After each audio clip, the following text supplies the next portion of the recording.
જંબુસરના કાવા ગામે મચ્છી પકડવા ગયેલા યુવાનો તળાવમાં ડૂબી જવાથી મોત થયું। પ્રાપ્ત માહિતી અનુસાર ભરૂચ જિલ્લાના જંબુસર તાલુકાના કાવા ગામે એક યુવાનનું તળાવમાં ડૂબી જવાથી મોત થયું હોવાની ઘટના સામે આવી છે।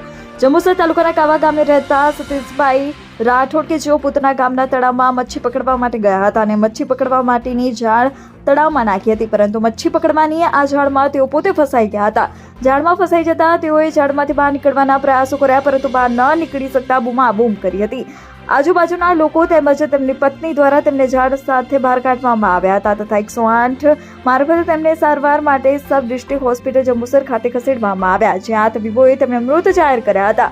કાવા ગામના યુવાનને મૃત જાહેર કરવામાં આવતા જંબુસર પોલીસને જાણ કરવામાં આવી હતી અને પોલીસે ગુનો નોંધી આગળની વધુ તપાસ ધરી હોવાનો અહેવાલ મળી રહ્યો છે। રિપોર્ટર ભરત પરમાર, BNS ગુજરાતી, જંબુસર।